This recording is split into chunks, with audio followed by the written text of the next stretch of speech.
بسم اللہ الرحمن الرحیم۔ اللہ تبارک و تعالی نے عورت کو جو اسلام میں مقام عطا فرمایا ہے، اور اس عورتوں میں اصل ماں ہے جس کے ساتھ سارے گھر کا نظام درست ہوتی ہے۔ اسلام میں ایسے عورتیں موجود ہیں جن کا مثال تا قیامت ملنا مشکل ہے۔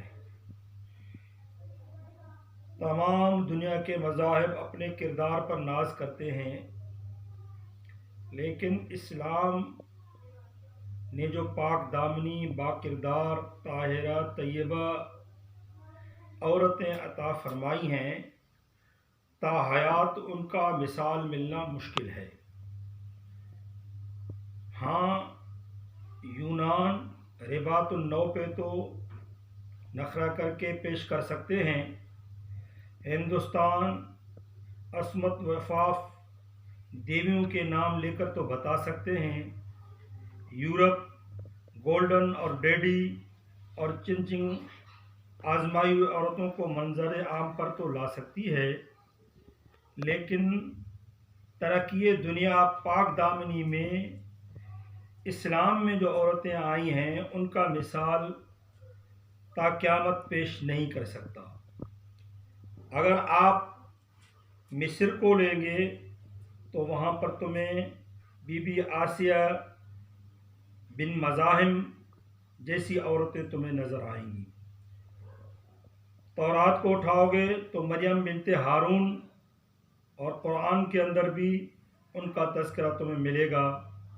ناصرہ بن مریم، عذرا علیہ السلام جیسی عورتیں تمہیں نظر آئیں گی۔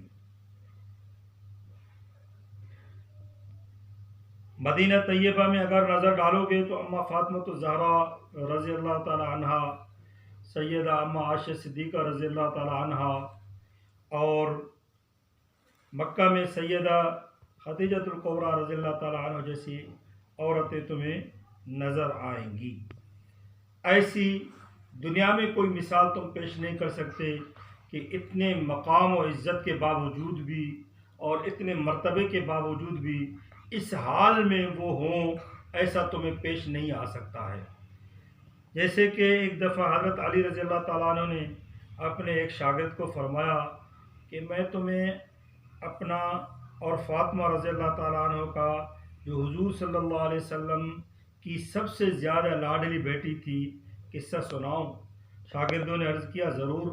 فرمایا کہ وہ اپنے ہاتھ سے چکی پیستی تھی جس کی وجہ سے ہاتھ میں نشان پڑ گئے تھے، اور خود پانی کی مشک بھر کے لاتی تھی جس کے وجہ سے سینہ پر مشک کی رسی کے نشان پڑ گئے تھے، اور گھر کی جھاڑو وغیرہ بھی خود دیتی تھی جس کی وجہ سے تمام کپڑے میلے کچیلے رہتے تھے۔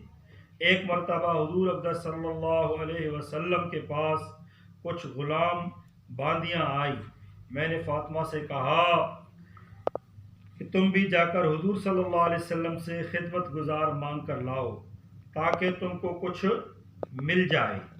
وہ حضور صلی اللہ علیہ وسلم کے خدمت میں حاضر ہوئی۔ وہاں مجمع تھا اور شرم مزاج میں بہت زیادہ تھی، اس لیے شرم کی وجہ سے سب کے سامنے باب سے بھی مانگتے ہوئے شرم آئی، واپس آ گئی۔ دوسرے دن حضور صلی اللہ علیہ وآلہ وسلم خود تشریف لائے۔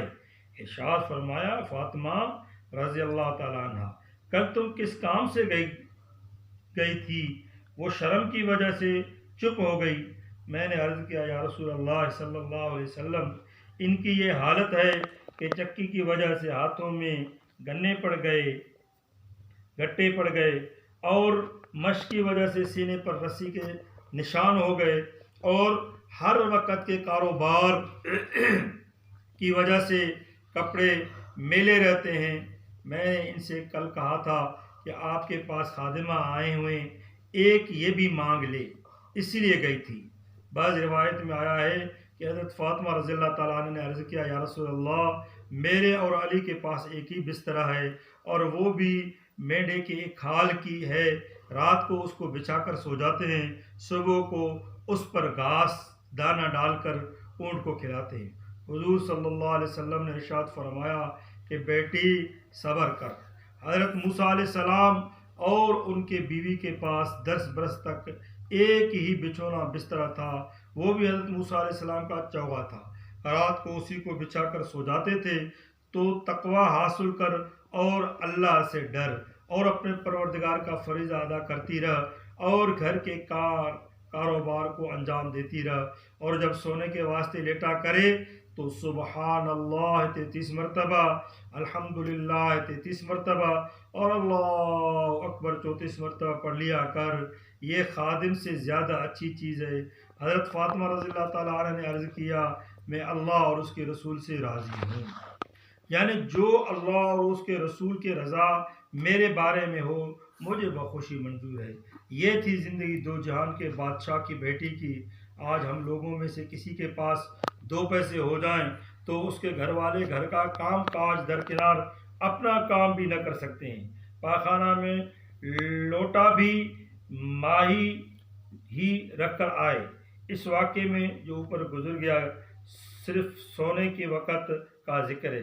دوسرے حدیثوں میں ہر نماز کے بعد 33 مرتبہ یہ تینوں کلمے اور 1 مرتبہ لا الہ الا اللہ وحدہ لا شریک لہ لہ الملک ولہ الحمد وہو علی کل شیء قدیر بھی آیا ہے۔ تو یہ دنیا کی لاڈلی، اللہ تعالی ہمیں بھی اس پر عمل کرنے کی توفیق عطا فرمائے۔